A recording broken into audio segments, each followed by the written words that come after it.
Welcome to Philosophy 3400 Ethics. Today we're going to be looking at the second part of Book 6 of Aristotle's Nicomachean Ethics. I want to pick up at the beginning of chapter 5 on page 106. This is around 1140a, line 24, 25 or so. Let's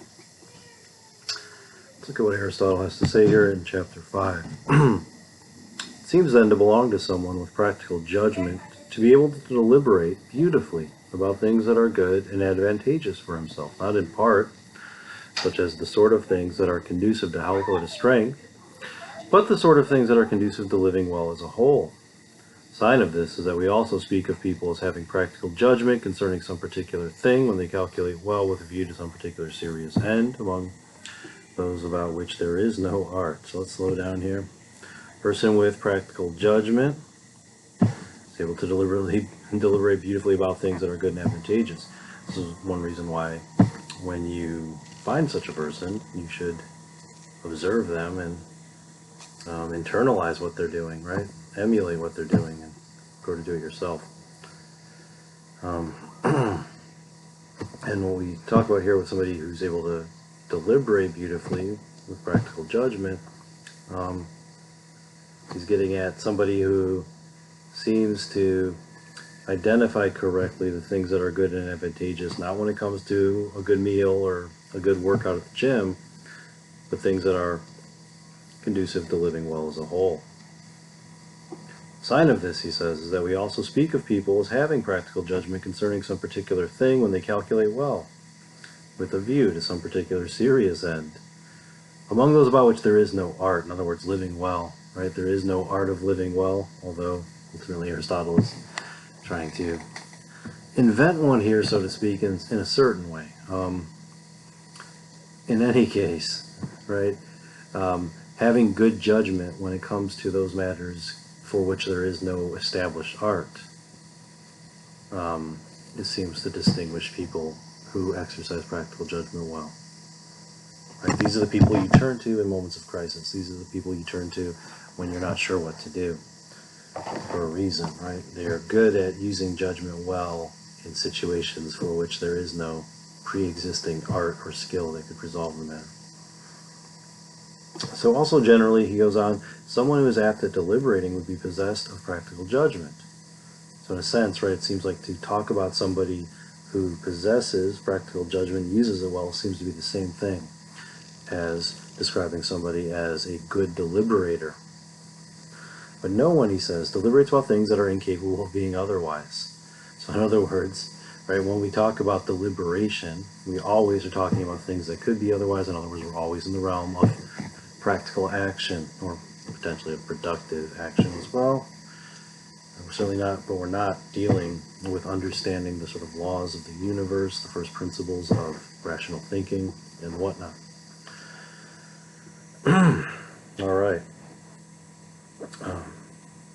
If knowledge involves a demonstration of things, the sources of which are incapable of being otherwise, and that is what he's already claimed knowledge is, right, is to demonstrate syllogistic reasoning, or, right, to identify the sources of that which is incapable of being otherwise.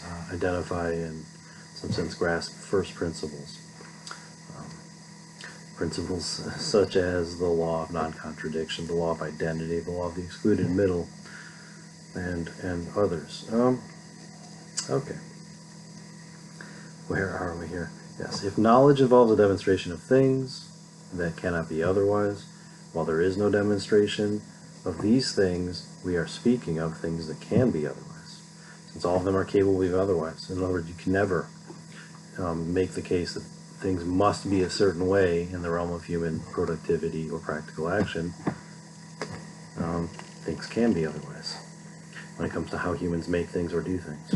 And again, take a trip around the world and observe how people do things like make dinner or breakfast or music or how they dance, and etc. And you'll see that, again, that there's these are certainly activities that could be otherwise. Many ways to do them. So, there is no deliberating about things that are by necessity, Once you understand the cause and the effect there's no reason to wonder what to do. You simply know what must be the case. Now, if given all these antecedents, he says, then practical judgment, and he believes they're all true, then practical judgment would not be either knowledge or art, since this is his conclusion here, his inference, you might say, what he's drawing out of his discussion. Practical judgment is not knowledge or art, not knowledge, because a thing done is capable of being otherwise. Anytime we're doing a human practice of some kind, right, the way that we are doing it is not necessarily the way that it must be done. And he says, and not art, because action and making are different in kind. So what then? Again, the process of elimination here. It remains, therefore, that it is a truth-disclosing active condition involving reason. So what is virtue? This is just another way for Aristotle to define intellectual virtue. In particular here is a truth-disclosing active condition involving reason that governs action, concerned with what is good and bad for a human being. For the end of making is different from itself, namely the product that is made. But the end of action could not be different from itself, since acting well is itself the end. So in this sense then, intellectual virtues are more like an activity like dancing, for example, than they are a productive activity of making a vase or a pot to put a plant in, right? In the case of making, the goal or end is different from the process of production itself, right? Whereas with a dancer, for instance, who's dancing, the end of their action, dancing, is not different from the activity of dancing itself. Intellectual virtue is going to be like that, and not be like productive activity. If you follow this through then, in the middle of page 107, around 1140b 21 or so, Aristotle draws a further inference, you might say. He clarifies further as well what practical judgment is. Practical judgment is a truth-disclosing active condition involving reason about human goods that governs action. So he's really recapitulating what he's already said. Let's just register it again. A few lines down, it is clear then that practical judgment is a virtue. So it's a primary, you might say, intellectual virtue. But art is not. Since there are two parts of the soul that have reason, this will be the virtue of one of them, the part that forms opinions. And this is related to the fact that there could be no art here for how to live well. There's no pre-established sort of instruction manual you could read for how to be virtuous. It requires necessarily then deliberation, thinking about all the different things that could come to pass, settling on one and making that happen. And so here, right, this is the virtue then of forming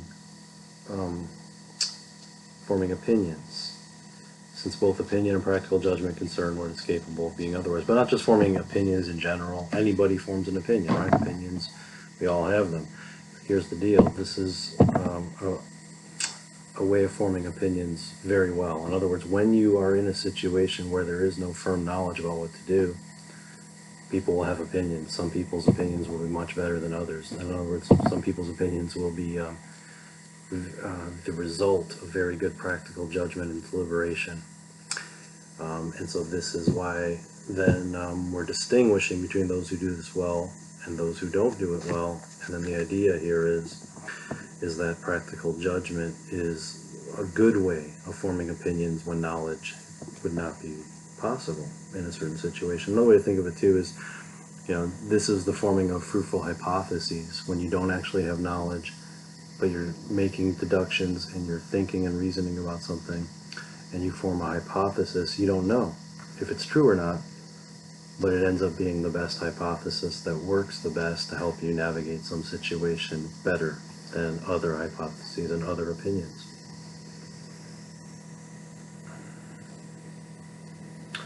Right? So an example, right? Here's an example of using practical judgment well, using it not well. Somebody comes to me and tells me that there's a vast conspiracy with a bunch of people that I'm already familiar with, engaged in some kind of really nefarious and evil, plot to do harm to young, vulnerable people in our community or something like this. And so a person comes to me and they offer me an opinion about something. And I can form my opinion about them and their opinion, right? And I can think, I'm thinking here of Hume's maxim, I can ask myself a question, well, is it more likely that this person is either lying to me or is mistaken in what they are saying? Or is it more likely that what they're saying could actually be true? And if they tell me a far-fetched story that sounds like it was written by a second-rate science fiction author, I can probably assume that they're out of their mind, or they're mistaken, or they're misinformed, or they're just outright lying to me. That's more likely than this far-fetched story about lizard people from another planet secretly ruling the earth and nobody except for a few folks seeming to realize this or something like that, right? In other words, right, there are lots of different opinions out there, but somebody with good practical judgment is able to formulate opinions where knowledge might not be possible, just much more effectively and in a way that is conducive to living a good life and living well. Okay, so let us move forward a bit. He's going to talk about wisdom in chapter 7. I don't want to spend too much time on this, but let's have a look on page 109, right around 1141b, line 2 or 3 or so, where Aristotle says, it is clear, right, from what has been said, it is clear. That's usually a sign that what he's going to go on to say, then he takes himself to have done some reasoning to support whether or not he ultimately agrees with this position. From what has been said, it is clear that wisdom consists of both knowledge and intellect directed at the things that are most honorable in their nature, the things that never change, things that always remain the same, the most real things, the highest things, the lightest things, etc. In other words, the stars in the sky for Aristotle, the celestial bodies, things up in the ether, astronomy, physics, the first principles that govern the universe and our minds. This is why people say, he says of Anaxagoras and Thales and others of their sort, that they are wise but not possessed of practical judgment, when they see them being ignorant of what is advantageous to themselves, and say that they know things that are exceptional and wondrous and difficult and miraculous, but useless because they do not inquire about human goods. Aristotle is considering here that, a very common anti-intellectual sentiment goes all the way back to the ancient Greeks, is very alive and well with us today in the United States, right? The idea that you can be book smart or something like this and theoretically sophisticated but useless in a practical sense, right? It's the point of all the theoretical physics if you can't do anything with it or something, right? And there's a common observation made in ancient Greece was that these early philosophers were geniuses, very intelligent. However, while they had intelligence in one domain, wisdom in this sense, right? They could see things others couldn't. They remain ignorant of what is advantageous to themselves. In other words, they don't seem to become rich or powerful. They don't seem to be able to put their knowledge to use in a way that demonstrates that what they're saying is true. However, Aristotle will have he does have a story to tell here, another story about Thales. Right, so Aristotle elsewhere will make the point that this is actually not true. I don't think Aristotle believes this. He's just noting this is a common anti-intellectual prejudice. And I think Aristotle's response is something like, first of all, it just simply isn't true. It can be true that if somebody devotes themselves to theoretical enterprises, that because they're neglecting the practical elements of life, they suffer these consequences of poverty or of not actually applying what they know or what they've learned to some practical affair or matter. But he does think, that Thales, for instance, is certainly capable of practical judgment. It's just that, when you're studying the stars and astronomy, clearly you're not that focused on practical matters here on Earth. But ultimately there's going to be relations, indirect consequences and interconnections between the theoretical and the practical. They just can't be predicted in advance, articulated in advance. They always come after the fact, so to speak. They are applications and consequences of theoretical discoveries. In any case, let's have a look here on page 109 a little bit further down. Practical judgment, Aristotle writes, is not only about what is universal, right? In other words, when you form a judgment like this, you are saying that in any situation like this is, what should happen, what holds true. Practical judgment is not only about what is universal, but needs to discern the particulars as well. So again, it's not enough to just know what holds universally. You have to be able to discern the particulars to know whether or not in this particular instance this is a case of something universal. Because we're talking about action, and action is concerned with particulars. We always act as a particular agent in a particular situation. This is also why some people who do not have knowledge, and among others, those who have experience, are more adept at action than others who do have knowledge, right? So in other words, you take somebody who's comes out of a university program with a bachelor's as a sort of project manager, seems to know less on a construction site than somebody who's been working there for a long time. I'm trying to think of an example like this, where how about this? You take somebody who's just graduated with a nursing degree and is put into a hospital, and even though that person has a higher level of intellectual sophistication, has studied for years medicine, you might find somebody who didn't have that education but who's been working at the hospital for 10, 20, 30 years, who seems to know what they're doing more, right? So who's really wise here, and what is the source of wisdom? And being the question, can is there another route to wisdom other than some kind of universal knowledge that you would learn in some kind of educational context? Can you just learn by doing, right? Of course you can, in a sense. You can. So, if someone, he says, knows that light meats are, he says, here's my chicken example, and light meat is how it's being translated here. If someone knows that light meats are easily digested and healthful, right, that's the universal claim. And here I'm thinking of the meat of a chicken, right?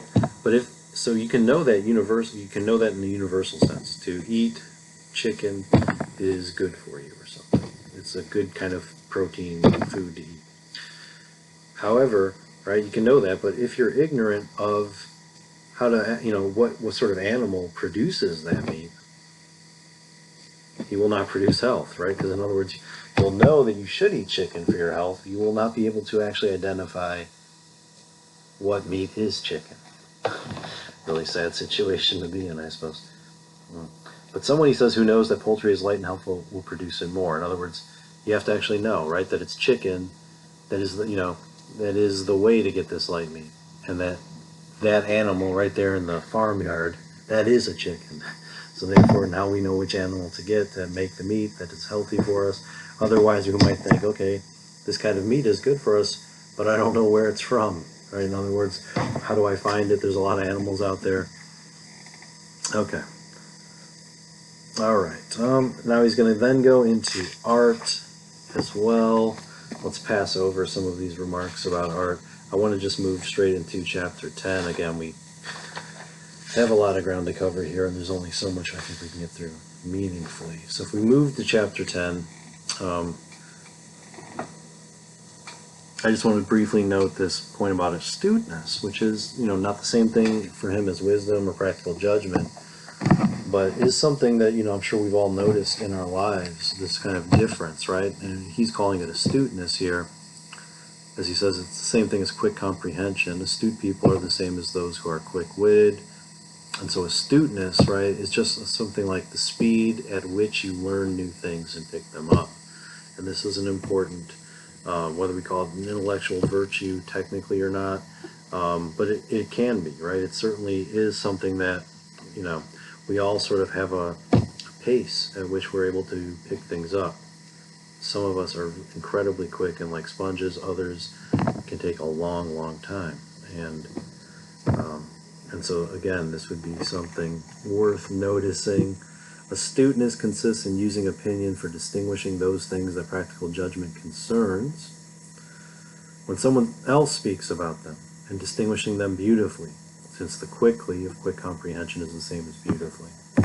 So in other words, just really being able to connect the dots, being able to process and understand what others are telling you, being able to do that quickly. It's going to be astuteness. This is,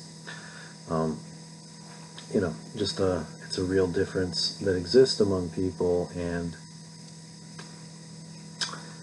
it's worth noting. Now, in contrast, here's another kind of intellectual virtue, thoughtfulness. Not the same thing as astuteness. What we call thoughtfulness, he says on the bottom of page 113, right around 1143, 820. What is called thoughtfulness is a right discrimination of what is decent. Right? What a sign of this? And so, in other words, what's the decent thing to do here? What's the thoughtful thing to do? A sign of this is that we say a decent person is especially apt to be compassionate. And having compassion about some matters is a decent thing. So thoughtfulness, right? Somebody has fallen down near you. Do you go over to make sure they're okay? Do you help them up if they need help? Do you call an ambulance if one is necessary? That would be a thoughtful thing to do in that situation, right? Or you could have that happen and you just ignore it. That's not a thoughtful thing to do. What is the decent thing to do? When you see somebody in distress and you're able to help them, help them. What is the indecent thing to do? You see somebody in distress and you're able to help them and you don't help them. Okay, let's have a look here at some remarks about intellect that Aristotle makes in the middle of page 114 in the Becker pagination right at 1143b. Intellect is directed at what is ultimate on both sides. The very first principles that are most universal and general, and the most singular, particular thing there is, this here existent thing that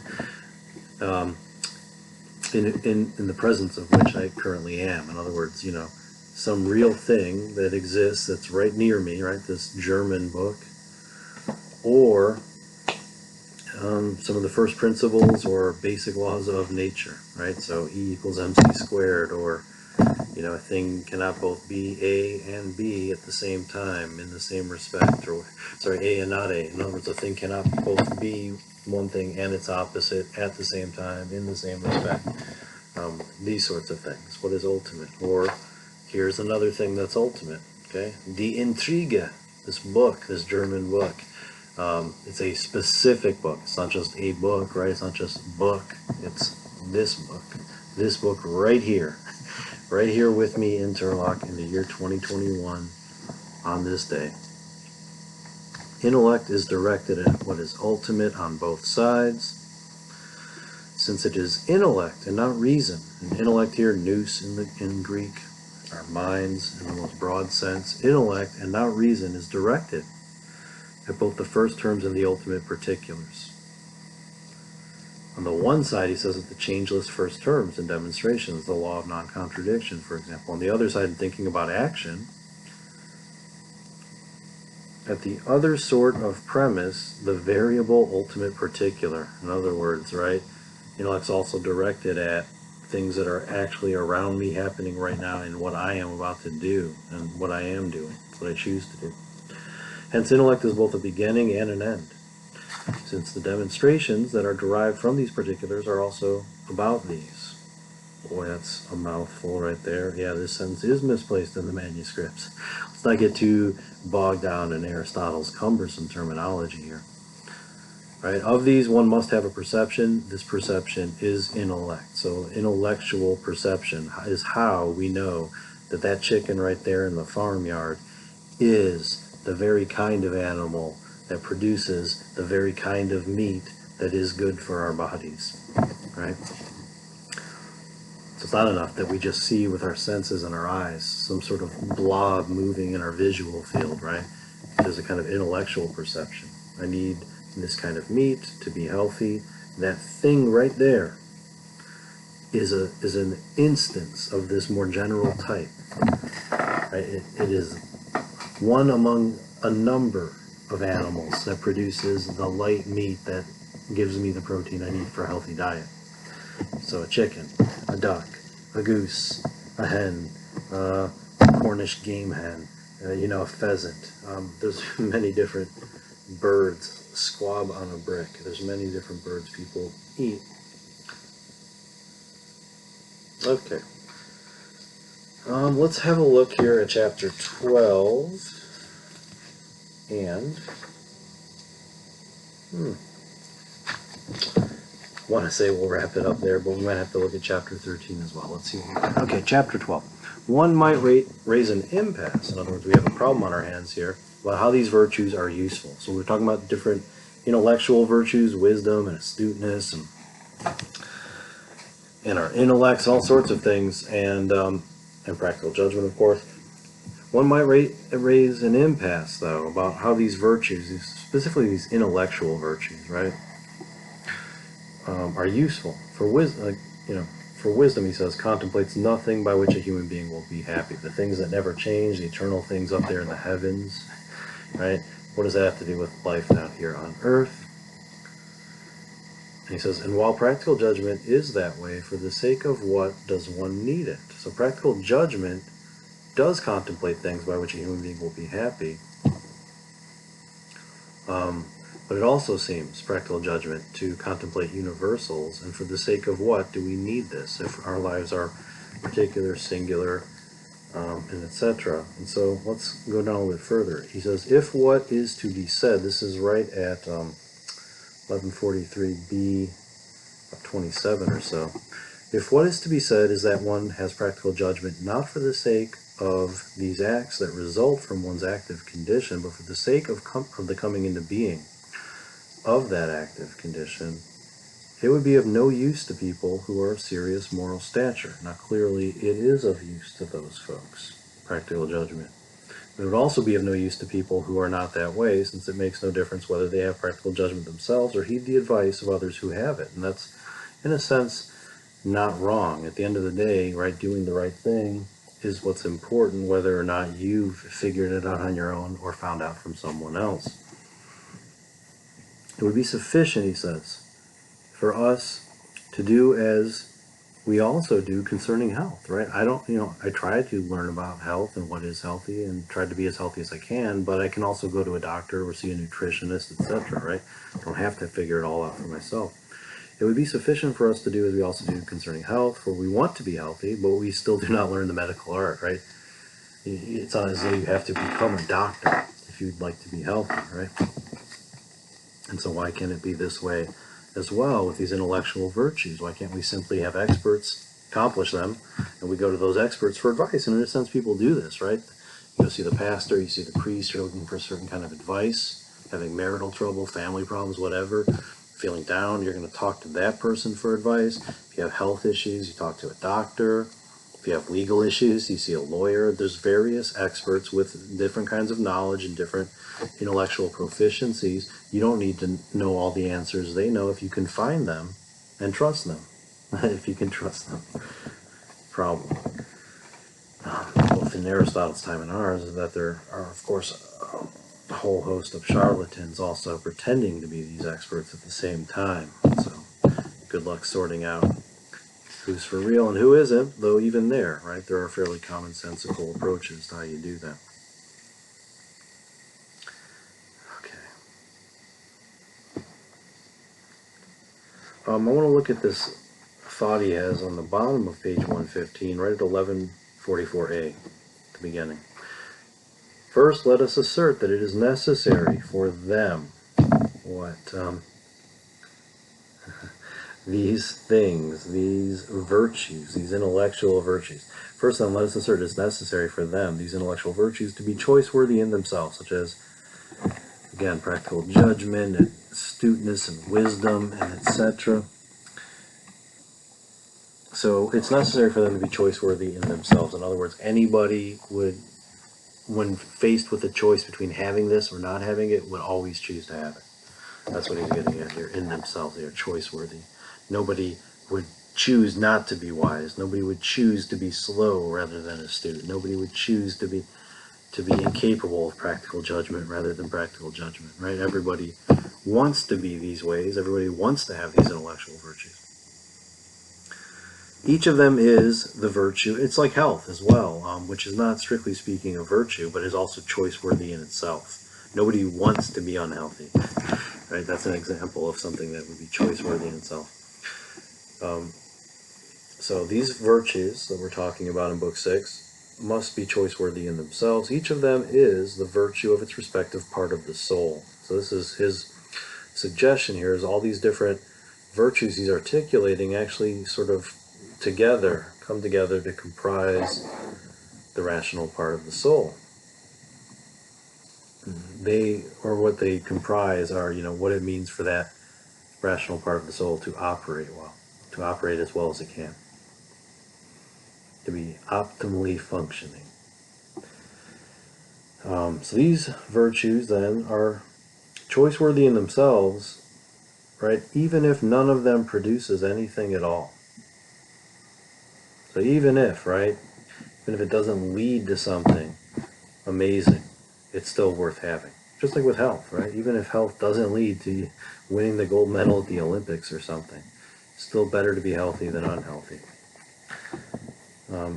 In the next place, he says they do produce something, but just not in the way that the medical art produces health, but in the way that health produces health. And this is where things get weird, right?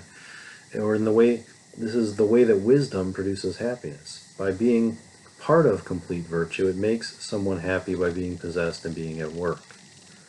And the work of a human being is accomplished as a result of practical judgment and virtue of character, since virtue makes the end on which one sets one's sights right. So virtue is what helps us, right, actually aim properly and hit the target that is virtue. So it's self-reinforcing, and it's kind of like the healthy diet leading to health, and being healthy, making it even easier to follow that diet or something like this. All right, enough said about that. Good. Please help us, Aristotle. Here, towards the bottom of page 116, we have a helpful indication here at 1144a 24 or so. He says, "It is necessary to say something for those who want to get a clearer understanding of these things." Let's all include ourselves among such folks, right? We want to understand better, Aristotle. What are you talking about? And it's helpful that he kind of goes around, comes back to these things over and over again, and recapitulates what he's up to. Now, there is a capacity which people call cleverness. And this is such as to enable one to do the things that are conducive to the object one has set down and to achieve it. So cleverness, right? If one's object is something beautiful, this capacity is to be praised, but if it is base, it is shameless. So I guess what he's getting at here is cleverness is a kind of instrumental intellectual virtue. Or even to call it a virtue is not exactly right, but it's an ability, is what it is, to accomplish one's goal by sort of skillfully using the resources that are at hand. And yet it still depends what you're aiming at. What is the goal, right? And so, you can be clever and you can be a villain, right? You can be clever and you can be a good person. The capacity for cleverness seems kind of morally gray or something. So he says, we even call people with practical judgment clever and shameless. Okay, fantastic. But sometimes, right, the idea is that somehow being clever like this involves a kind of shamelessness. Practical judgment, he says, is not this capacity, though it is not present without this capacity. But the eye of the soul does not develop its active condition without virtue, as was said and as is clear. Demonstrative reasoning about things to be done has a starting point, since, as he puts it, such and such is the end and the best thing, whatever it may be. This does not show itself except to a good person who's been habituated properly. For vice warps someone and makes one be wrong about the sources that govern action. And my Lord, right, there's a form of this vice today that has warped a whole lot of people, right, and sort of makes them into vulgar cynics who constantly imagine the worst about their fellow human beings and then are ready to believe the worst on the flimsiest of pretexts. Anyways, he says, it is clear that it is impossible to be possessed of practical judgment without being good. And I guess his point here is you can be clever and not be good, but you can't have practical judgment without being good. It's a subtle distinction, but what he's getting at here is cleverness, denotes in the Greek. It's not a virtue. It's more like a techne, frankly, an art or a skill. It can be used for good or evil. Cunning is another way this gets expressed sometimes. Alright, we're just about done. Let's look at page 117 here, chapter 13, 1144b, right around line 14 or so. Just as there are two forms present in the part of the soul that forms opinions, cleverness and practical judgment. Of course, practical judgment, a virtue, cleverness, not a virtue. Nonetheless, these two forms are present in the part of the soul that forms opinions. So too are there two forms in the part that has to do with character. One of them, natural virtue, and the other virtue in the governing sense. So we do, in a sense, have natural virtues, strictly speaking. But they're not virtues in the governing sense, as you would put it, not the main sense but with which that we intend when we use the term virtue. So let's look at what he's talking about here. It's for this reason that some people say that all virtues are forms of wise judgment, and the way Socrates used to look for virtue was in one sense right, though in another sense he was in error, for he erred in thinking that all virtues are forms of wise judgment. This was his kind of intellectualism, but he asserted beautifully that there is no virtue without wise judgment. Good. And again, phronesis here is going to be a major part of virtue, but we're not going to call all virtue judgment here. Sign of this is that even now all people, when they define virtue, after stating the sort of active condition it is and what things it is related to, add in accordance with right reason. And what is right is what is in accord with practical judgment. So it seems, he says, that everyone divines that virtue is this sort of active condition, one that is in accord with practical judgment. But this needs to be changed a little, for virtue is not just an active condition in accord with right reason, but one that involves right reason. And practical judgment is right reason concerning such matters. So Socrates believed that the virtues are reasoned accounts. They are all kinds of knowledge, right? His intellectualism. But we believe they involve reason. And of course, for Aristotle, the idea is it's because virtue is a matter of action and deeds, right? Not a matter of having learned the proper reasoned account for why you should do something. Now, for Socrates, just knowing that necessarily impels you to the right action.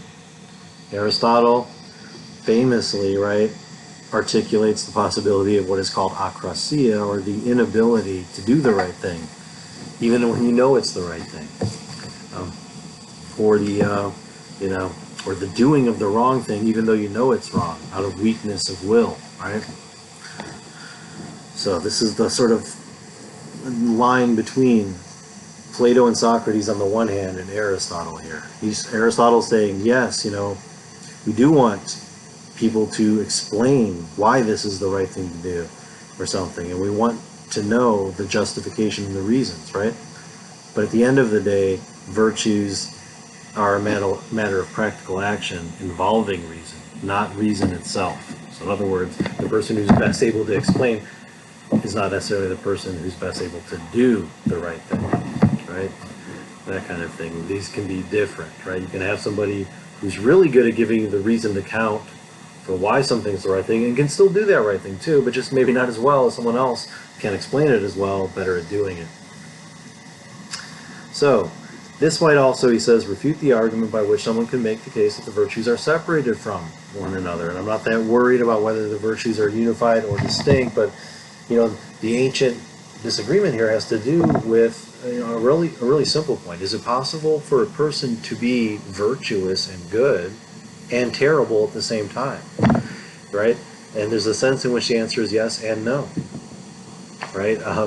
If you think of the virtues as separate and distinct, then it's possible to have one virtue, such as courage, while not having another virtue, such as moderation. And so it's, in that sense, possible to be both virtuous and vicious at the same time. That person is a courageous person. So if we're in a situation calling for courage, what a wonderful person, right?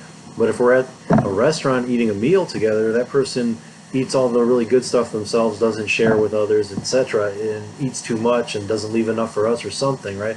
In other words, that person's a terrible person in this situation, a good person in another kind of situation.